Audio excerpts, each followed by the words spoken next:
Early in the morning, the sky turns dark for just 1 minute as the sun goes through a strange phenomenon. In New Zealand, Zac wakes up covered in sweat in a motel. He looks out the window and notices that the sun looks weird. Then he goes to the kitchen to drink some water and turns on the radio, but there's only static. When he returns to the bed, he notices that the clock is stuck, so he pokes it until the numbers move. He also tries calling the reception, but nobody answers. Afterward, Zac leaves in his car. He stops at the gas station to fill his tank, but when he tries to pay he can't find anybody. He goes inside the building through a back door and finds a coffee maker on the verge of burning, so he unplugs it. Next he checks the bathroom, which is locked from the inside but there's nobody in it. Zac decides to leave and finds lots of abandoned vehicles on the road. Eventually he sees a house, so he stops to knock on the door, but nobody answers here either. He then breaks the glass on the door to reach inside and unlock it so he can go in. In the kitchen he finds a broken boiler spreading water all over the place, so he shuts it down. Every room is searched yet there's nobody around, even though there's an abandoned breakfast in bed.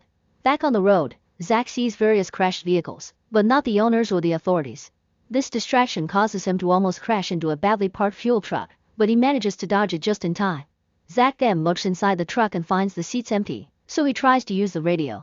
Unfortunately it doesn't work either. When Zac finally makes it to the city, he also finds it empty and with vehicles randomly abandoned on the streets. He keeps looking around the area and notices some dark smoke nearby. It turns out a plane has crashed and destroyed a house. Zac looks everywhere yet he can't find a single body. Moments later he arrives at the satellite research station where he works. This place is also empty, but that doesn't stop him from sitting at a computer and trying to contact other stations around the world, to no avail. He also tries using a landline phone but it doesn't work either. The only message he finds is a fax saying they're proceeding with Project Flashlight as scheduled. It appears some words are missing. Zac takes the elevator to the basement lab and looks at another computer, which says that Project Flashlight has been completed. Then he enters the control room and finally finds a person. However, when he turns the chair around he discovers that his coworker is dead. His hand is burned, his eyes are bulging, and there are weird lumps on his face. When the body collapses on the controls, an alarm is triggered and the computer voice announces that there's radiation danger, so the lab will be sealed. Zac immediately runs to the elevator, but it's already closed. A desperate Zac then tries to shut down the emergency system, but the screen only tells him to talk to administration, which is obviously empty. He goes back to look at the body and tells him that his experiment has caused humanity to disappear. The computer voice interrupts him to announce rising ultraviolet levels, so protective clothing is necessary. Zac gets an idea and runs to find a burner and some gas tanks. He turns the burner on and opens the gas, then he leaves them together in the bathroom before running to hide in an office. There he finds a recorder, so he listens to the latest message. His co-worker's voice explains that they've been using incomplete programs in their computers and at headquarters have been withholding information, so he refuses to work blindly. Zac decides to add his own message to the tape. He mentions that Project Flashlight has malfunctioned and that he's the only person left on Earth. At that moment the gas tanks explode, creating a hole in the ceiling that allows Zac to leave the basement. In just a few minutes, he's out of the building. Afterward, Zac goes to the radio station and broadcasts his name, address, and phone number in case anyone is listening, asking them to contact him. He also paints this message on street signs with huge arrows pointing at it. Then Zac returns to the motel and waits for a while, but nobody comes or calls. Sometime later, Zac steals a police car and drives around town while using the loudspeaker, asking any survivors to please come forward. Unfortunately, nobody comes out. In the evening, he plays a saxophone in the rain. At the motel, Zac is tired of hearing his own voice on the radio and gets so drunk that he starts breaking objects. Since things are obviously not getting better soon, he decides he needs an update. 5 days later, Zac is living in a mansion decorated with art he took from museums and starts his mornings drinking champagne with an egg. Suddenly there's a strange flash of light, so Zac goes to the balcony to investigate, but he finds nothing. Later in the mall, Zac gets a bunch of supplies in the back of a car. He also uses a drill to break into any lost stores. He tastes various foods from the bakery, gets some nice clothes, and plays with a set of trains. This inspires him to find a real train and ride it for hours. At the mansion, Zac plays pool against himself while pretending to be different people. Then he finds some women's clothing in the closet and notices how nice the fabrics are, so he decides to try them on. When he looks at himself in the mirror, he gets rather emotional. Next, Zac grabs a gun and watches a video about the country's duty to pursue research and maintain the world's balance of power. An irritated Zac decides to shoot the TV, but the impact causes him to fall back with his chair and he accidentally shoots again at the ceiling, making the chandelier fall. It seems paranoia has taken over his brain. He accuses the man on the tape of wanting to destroy everything, so it's Zac's job to take over. After making a hole in the wall, Zac installs some music players in his room, which he connects to speakers outside. He also puts up a bunch of figures of world leaders on the lawn. As music blasts on the speakers, Zac appears on the balcony to give a speech and announce he's now the president of this quiet Earth. He also says that he's been condemned to live. As Zac starts to cry, the power goes out in the whole city. Sometime later Zac bursts into a church with a gun, looking for someone. He keeps yelling "Where are you?" and threatening to shoot Jesus if this person doesn't come out. Since nobody comes, he starts shooting the Jesus statue until it falls. He also uses an axe to destroy a set of computers, saying he's now God. Afterward he drives a huge truck through a gas station and accidentally runs over a pram. Zac immediately runs to check on it because he's afraid he may have killed a baby, but the pram is empty. While the gas station catches on fire, Zac grabs his gun and tries to self-delete, but he hears the building explode and decides not to do it. After a nice swim in the sea, Zac installs a generator to have power again. The next time he goes to town for supplies, he hears a strange noise nearby. He grabs his gun and hides in the store, but nothing happens. While driving down the road, he wonders if a car has been moved or if he's imagining things. At home, Zac connects a remote control to the mower to take care of his garden without lifting a finger. Then he uses his computer to check the radiation levels. Some numbers seem to be higher, so he tells the computer to keep an eye on them. Suddenly he hears the noise again and turns around to find Joanne pointing a gun at him. Zac puts a hand up and Joanne lowers the gun, explaining it isn't real. The relief of finally finding another human being causes them to hug. In the evening, they share a nice dinner and talk about what they've experienced since the event. Joanne says that she saw a dead baby in the hospital covered in maggots, but the child had been dead for less than 3 weeks. Zac mentions that the water goes down the hole the wrong way, so he has a feeling that they're either dead or in a different universe. The next morning they decide to go looking for more people. Zac has a hangover from drinking too much last night, so Joanne has to drive. In the middle of the road, they find the scene of a crash with a man dead in a car window. Medicine has fallen from an ambulance and a woman is dead at the door. She has a radio in her hand, which means she was trying to call for help. Joanne believes she was alive after the effect. Moments later Zac makes Joanne stop the vehicle so he can use a device to check on the sun. He asks Joanne if the sun is pulsating and she says no, so he throws his device away. In the evening, they decide to stay at a motel. During dinner they discuss the probability of finding more people. Joanne thinks there are others, they just are trapped or too afraid to leave. The following day they each take a different vehicle to cover more area and keep in touch using walkie-talkies. Joanne goes to the hospital but she can't see the dead baby anymore. Zac goes to the local university and connects the generator to the computer. Suddenly another strange light flashes and Zac senses something strange in the air. Joanne calls him to tell him she also felt something weird. Then she goes to check the prison while Zac searches the library. Neither of them finds a single person. During dinner, Zac tells Joanne that Project Flashlight had been an American idea and other countries were only helping. The Americans have been experimenting with energy transmissions through a grid surrounding Earth, which would allow planes to fly without needing to refuel. Joanne calls it men playing to be God, but Zac thinks there's no proof their experiment caused this and thinks God could have done it. Joanne refuses to believe God would do this and has a breakdown, so Zac comforts her. The following morning, Zac is startled awake by the phone ringing. He picks it up only to hear Joanne pretending to be the receptionist.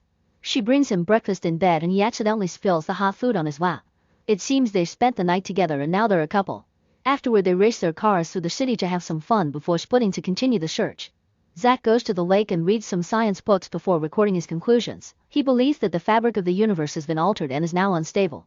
On his way back to town, Zac finds a huge truck blocking the street so he has to make a turn. However he finds another street blocked by cars. He takes the only free street but drives for just 1 block before encountering another truck. When he tries to leave by moving in reverse, a new truck comes out of the building and blocks him again. Zac leaves his car to investigate but doesn't find anyone on the truck seats. Suddenly API jumps out the back of the truck with his own gun and disarms Zac before patting him down. He also asks if he's seen anyone else, and Zac says no. At that moment Joanne tries to contact Zac, so API realizes he's been lied to and forces Zac to take him to his friend. At the park, API hides while Zac reunites with Joanne. When API realizes they aren't dangerous he comes out and drops his gun, so the three of them share a hug. The trio leaves together and doesn't stop driving until night falls, so they camp around the fire. API shares that before the incident, he had been fighting with a friend. While they punched each other, they fell into the river and the friend took the chance to overpower API, holding him underwater. As he fell unconscious, API's spirit left his body and watched the scene from above. When the effect happened, his friend disappeared and API could feel his spirit traveling toward the strange light. However, the weight of life sent him back to his body. Hearing this story makes Joanne remember that when the incident happened, she had been electrocuted by her hair dryer. After Zac remembers that the night before he had mixed alcohol with his medicine, he realizes he must have died too. The trio concludes that they survived the effect because they were dead when it happened. They spend the night in API's place and he plays the piano while Joanne and Zac dance. They end up all singing together. In the middle of the night, Joanne wakes up because she feels something weird and discovers that API isn't in his bed. She follows a noise outside and finds him in tears singing to a woman's grave. Sometime later, API studies the sun and notices that its oscillations are increasing. If this continues, it'll collapse in a few days. Meanwhile, Joanne and API go for a run together and Joanne asks why API fought with his friend. API explains he killed the guy's wife because it was necessary. Joanne now isn't sure if she can trust him. When Joanne comes home, Zac notices she's in a bad mood and wants to talk to her. However, she wants to be alone. Zac tries to tell her about the sun, but Joanne tells him to discuss it with God, referring to API entering the room to watch all this. While Joanne walks away, Zac announces they have to leave quickly and API wonders why, thinking he's insulting his home. Zac asks him what he did to Joanne and reminds API that he's in charge. An argument ensues and API aggressively grabs Zac by his clothes when he makes a racist remark. Zac throws the recorder at his face to push him off and gets on his truck to escape. Zac rushes to his Jeep to follow him and asks Joanne if she wants to come, but she refuses to ride with him, so he leaves. Then Joanne steals a car to follow them too. During the chase, API hears the notes in the recorder and learns that the sky grid created by Project Flashlight has been affecting the sun. When API finally catches up to Zac, he hits his car with the Jeep and pushes him off the road. Then API grabs Zac, but freezes when Joanne takes the gun from the Jeep to open fire. A frustrated Zac admits he knew there was something wrong with the project for a year, but he didn't say anything and now he's living with guilt. API realizes Zac mixed alcohol and medicine on purpose to self-delete, which Zac confirms. Afterward, the trio leaves together in one car and Zac explains there's nothing he can do about the sun because the Americans hid a lot of information about it.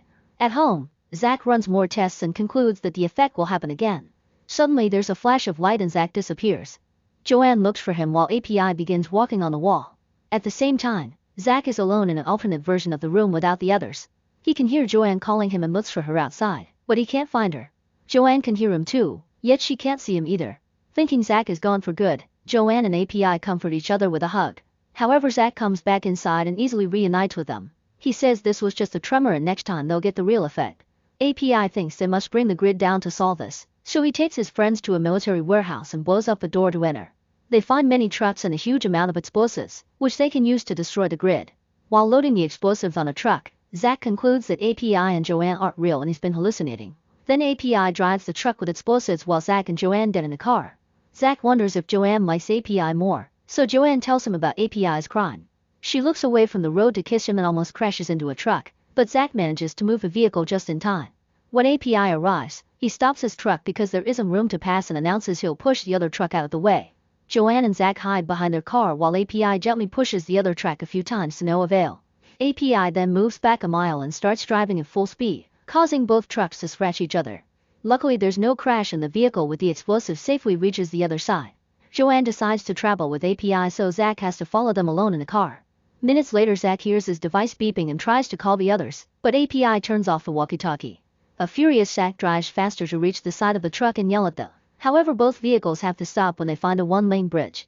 While API and Joanne secretly hold hands, Zac explains that they can't go any closer to the lab because the radiation levels are too high.